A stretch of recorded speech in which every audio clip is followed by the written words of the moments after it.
Welcome to today's Explainer, guys. Look, we are jumping right in today because we're about to completely dismantle everything you thought you knew about weight loss.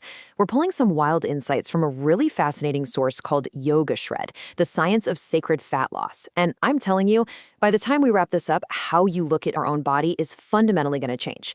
So let's get right into the core mystery of metabolism, starting with a question we seriously never stop to ask. Think about it for a second. When you lose 10 pounds, where does that fat actually go? Does it, magically turn into pure energy? Are we just sweating it out on the treadmill?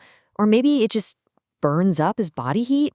Man, for decades, we've bought into this vague, kind of mystical idea of fat just burning away. But here's the thing about biology. It doesn't do magic. Matter has to go somewhere, right? And here is the absolute mind-blowing truth. We breathe it out, literally. You exhale your fat as carbon dioxide. Crazy, right? Let's unpack this because it's so cool. Fat oxidation is, at its core, a chemical process of breaking down carbon chains. And to snap those chains, your body needs a massive amount of oxygen. The waste product from that breakdown? It's not sweat, it's CO2. So every single time you exhale, you're literally breathing out the microscopic remnants of your fat cells. It's not magic, guys. It's just respiration. All right, moving right into section 1, body as construction site. So we've all been sold this bank account model, right? Calories in versus calories out. Simple math.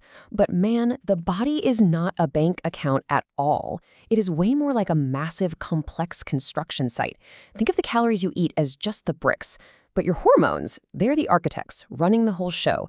And if your hormone architect is super stressed out, confused, and totally overwhelmed, well, simply sending fewer bricks to the site isn't going to fix a fundamentally chaotic construction project.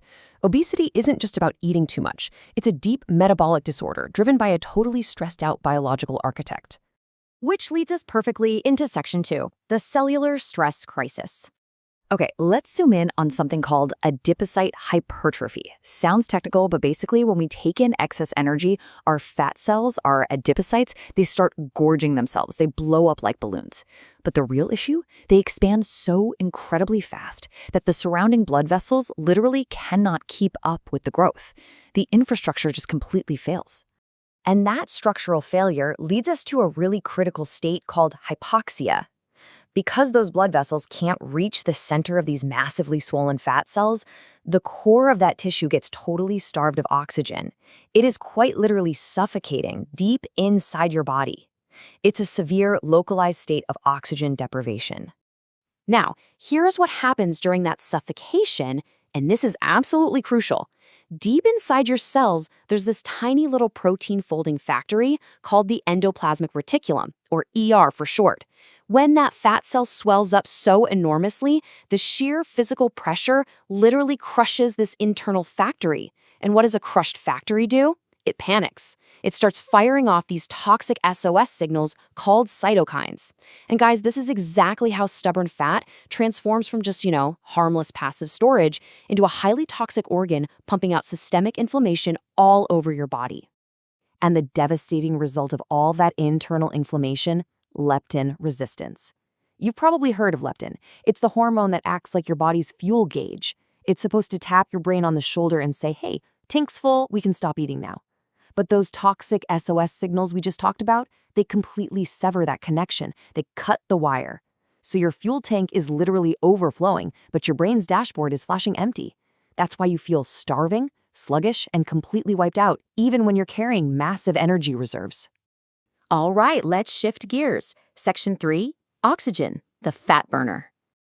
Thousands of years ago, the ancient yogis actually described this exact state of lethargy and heaviness as kapha dosha and mandagni, which essentially translates to a sluggish internal fire.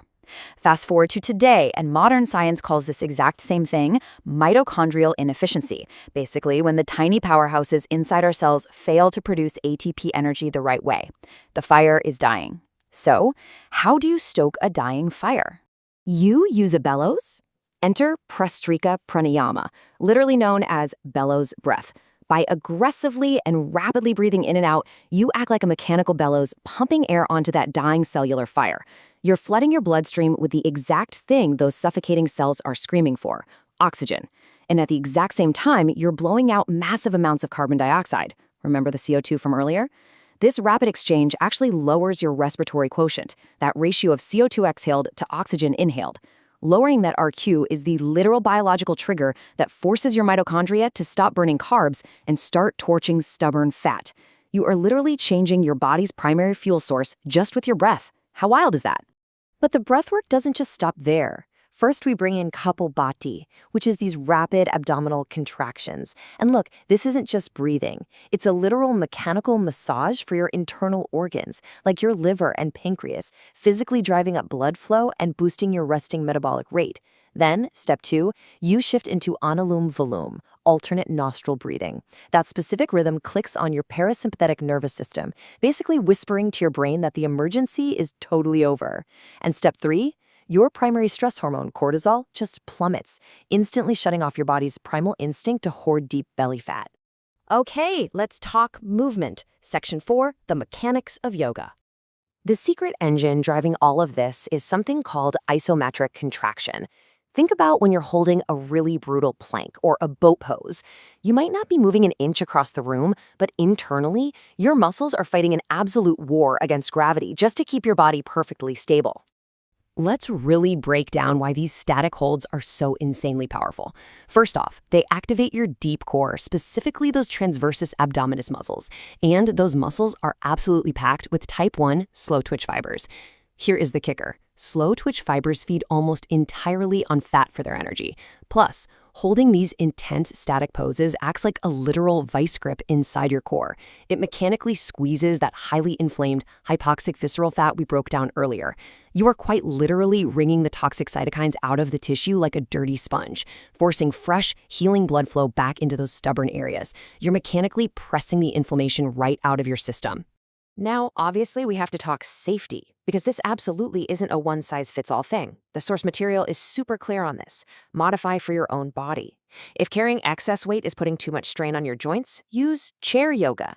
You still get all those amazing isometric benefits without grinding your knees. If you've got a heart condition, you definitely want to skip the rapid bellows breathing and stick to slow, really calming breaths. And if you're pregnant, your focus is 100% on stability right now, not fat loss. The whole beauty of this system is that it completely adapts to respect exactly where your body is today. All right, let's bring it all together. Section 5, mindful and digital diets.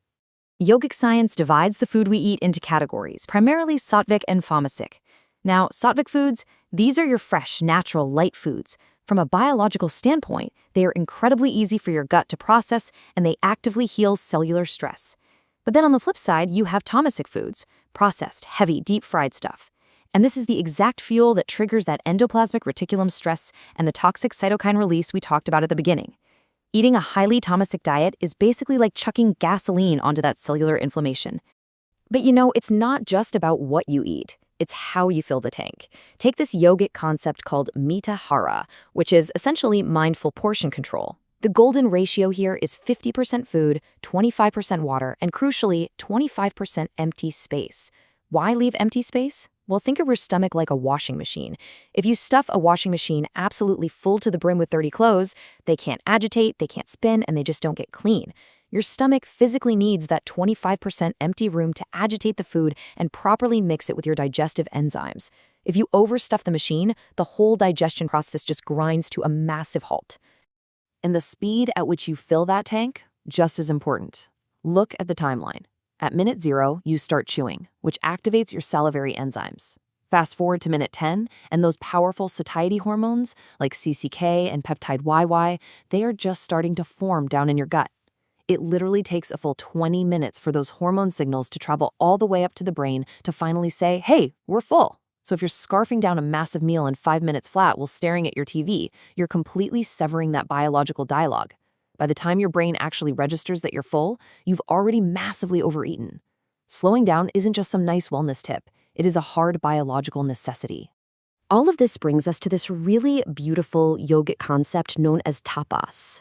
For way too long, we have treated weight loss and dieting as this brutal punishment for being quote-unquote bad. We attack our bodies with these crazy crash diets fueled by pure self-hatred. Tapas completely reframes that. It frames it as a process of purification.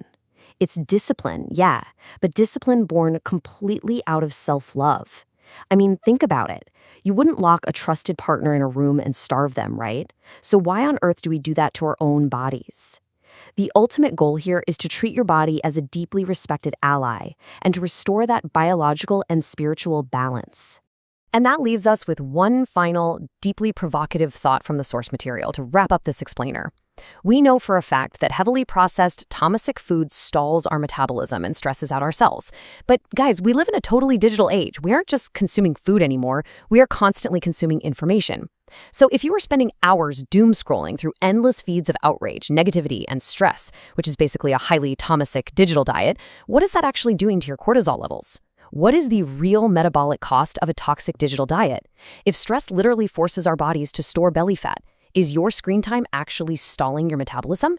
It is something we all really need to sit with and think about as we strive for total health. Thanks so much for hanging out with me on today's explainer, and I'll catch you guys next time.